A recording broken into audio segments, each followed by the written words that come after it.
I'm Craig Kenneth, a relationship coach and a psychotherapist. Every relationship is different and every breakup is different. Work with me and you'll get professional help on your situation. And if you're in no contact, focused on personal growth, my workbook series, The Knowledge, will help you make changes like you've never made before. Available now at AskCraig.net.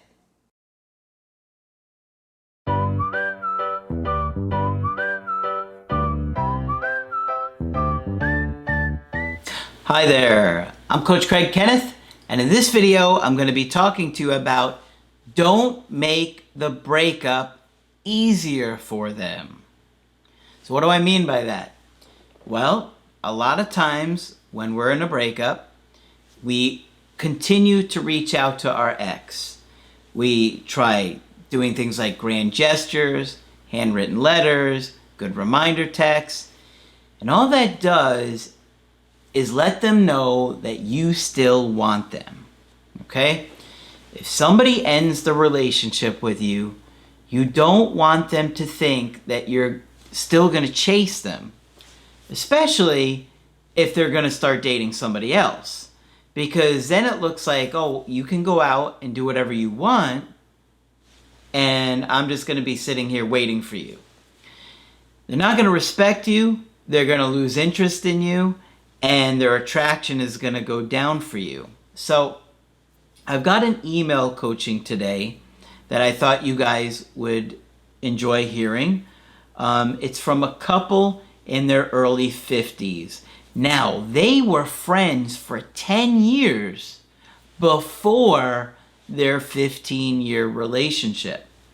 Okay? So this is going to be an interesting one. And before I start, I just wanted to say that I am podcasted, and I always forget to bring this up, but you can download us on all the major podcast platforms if you like to listen to podcasts in your car or it's easier for you, so you could check that out. So she goes on to say that they kind of had 3 dogs together. They're kind of each other's because they've been together for so long. 2 are his, 1 is hers. She said in 2011 he moved in with me at my parents' house in the bottom level. In 2017, she purchased another home, and her parents moved there so they could remodel. In 2020, during quarantine, I moved to the new house, expecting him to come with me post-pandemic. 7 months in, he said he wasn't happy. I didn't comprehend that he was unhappy with me, but with the situation. I likened it to wartime where couples were separated. In December, I never saw it coming. He had always said he loves me, would stay forever, and I was his best friend, but he dumped me. He wasn't happy, didn't feel loved, and wanted to see others. Okay. So when he says it like this, off the bat, it makes me think there's somebody else, right? Because he said he wasn't happy, didn't feel loved, and wanted to see others. I mean, would you really tell somebody you're breaking up with that you want to see other people? I mean, it happens, but usually it's because there's somebody else there. Let's see, right? I did the begging, pleading, awkward calls, texts, grand gestures, birthday gifts, and the infamous handwritten letter. She did it all. She did it all, and it got her nowhere. And this is why I'm saying you don't want to make the breakup easier for this person. And look what she's doing. Begging, pleading, calls, texts, grand gestures, birthday gifts, infamous handwritten letter. So he's not really going to fear losing her.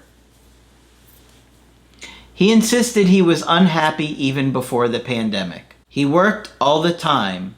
He cast reasonable blame on me. Hoping against hope, I rebooted my hard drive, became the person I was before. He was annoyed that I wasn't doing it for myself, but for him. I guess she means working on herself and changing. Even if initially true, my life improved. Okay, so, when we're in a relationship with somebody for a long time, we can become stagnant.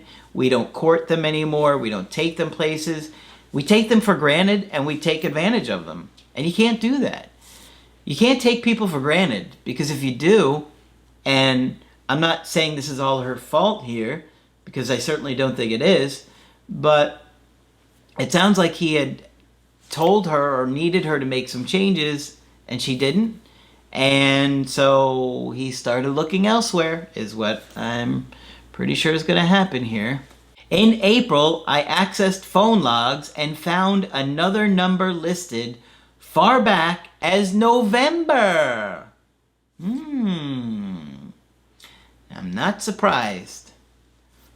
An internet search revealed a girl from his work. Alright, so I wonder how long he had been working with her for. Things started sparking up. Things weren't so great with you. And that's what he decided to do. He claimed friendship, saying it was none of my business. Oh, it's none of my business. Well, I think you've just made things a lot more clear for me based on that response. Cheating makes no difference whether emotional or physical, so I searched my parents' house. I found little notes with words of endearment, sexual references, and love yous. That's awful. Could you imagine finding that? She's searching the house, and that's what she finds? That's brutal. I said I didn't want to speak with him anymore and asked him to move. He teared up and said we could stay to keep up the house and be friends. Oh, I don't think so. What kind of friend are you? You've been having an affair for who knows how long. I said I was unable to see him in another role. Yeah, I don't blame you. I'd be having a hard time seeing him in the role he was in after this. In July, he's still in the house, practically free. You're a lot nicer than I would be. Unable to find a place allowing dogs. That's his problem. If anything, keep the dogs and throw him out. You don't need 4 dogs there, just the 3. Keep the 3 with the 4 legs, throw the other dog out. He reiterated friendship. Oh, you're such a great friend.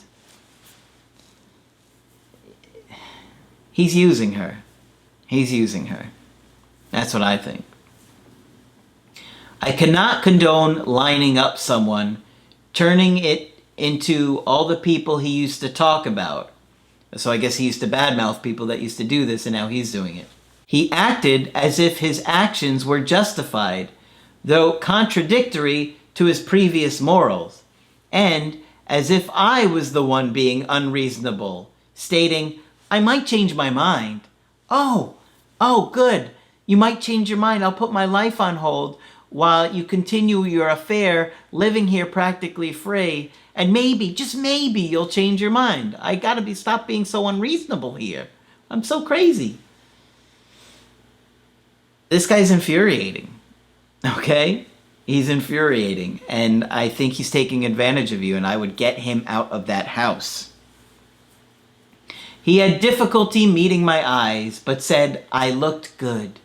I've done everything, archery to yoga. I feel better, and I'm proud of my accomplishments. Well, that's great, and you should be, because you took a difficult situation, and you've done your best to cope with it and turn it around, so you should be proud of yourself.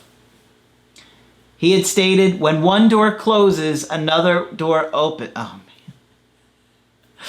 I would say that to him as I'm throwing him out of the house with the door closing on him. He's keeping the door ajar, wearing his new pair of shoes, is what she says. This is the greatest betrayal I have ever endured. I can understand. You were friends with this guy for 10 years before a 15-year relationship. Trust is gone.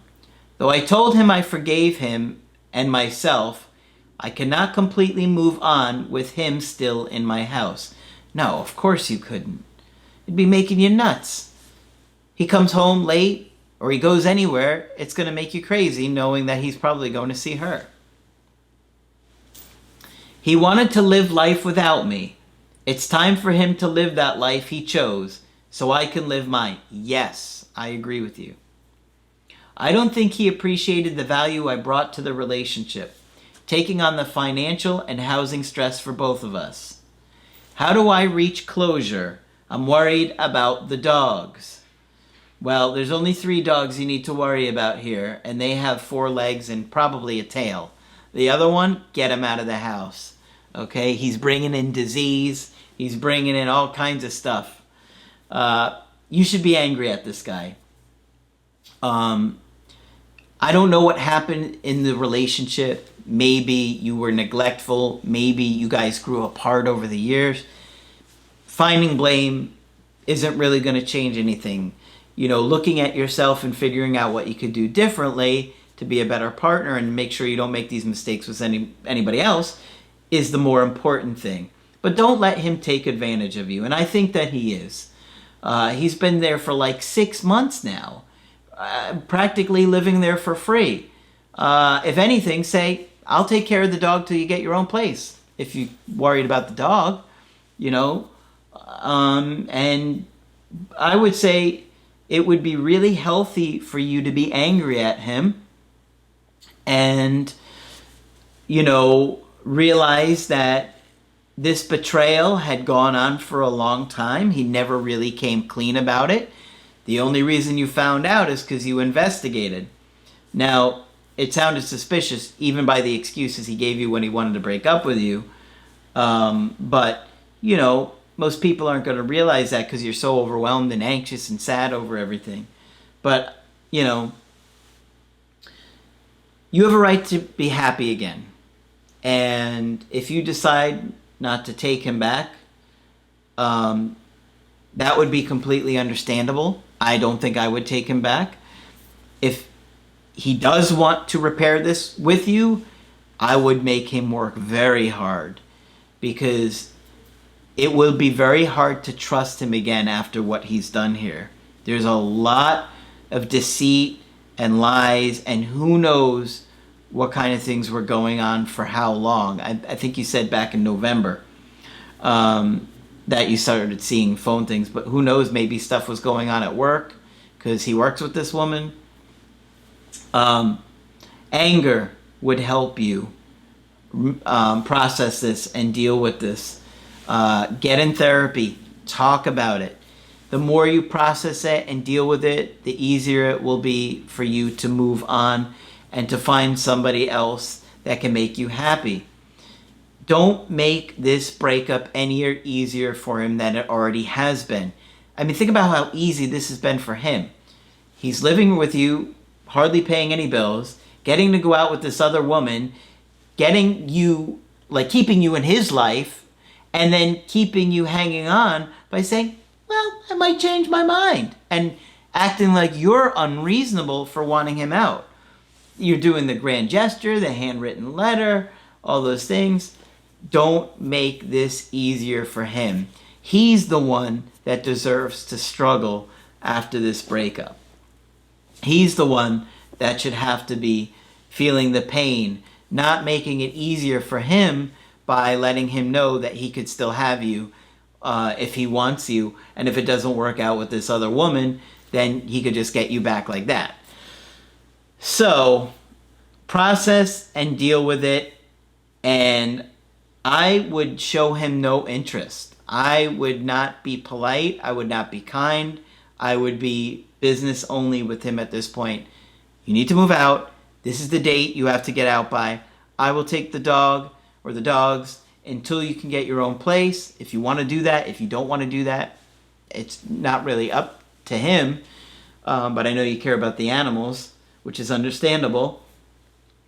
But he's got to live with the consequences, and so far he hasn't. So, tough situation. I'm sorry you went through that. It would not be easy to have your friend of 10 years and then partner of 15 years do this to you. I'm sure he cares about you, but he's been acting selfish and has been doing this for some time now, and that should make you angry. Let me know what you think about this situation in the comments below. Of course, if you want to get my help personally, you can do so on my website, askcraig.net. I do email coaching and I do Skype. Of course, Coach Margaret is available for Skype coaching. But that's it for this video. I'm Coach Craig Kenneth, and I will talk with you soon. To get my help personally, go to askcraig.net and click on Schedule Coaching and choose the option that works best for you. I do email coaching or Skype. To schedule a coaching with Margaret, click on Margaret on the top of the page and order a Skype with her. For the Knowledge Creative Healing course, click on the link at the top of the page and click Get Started Now.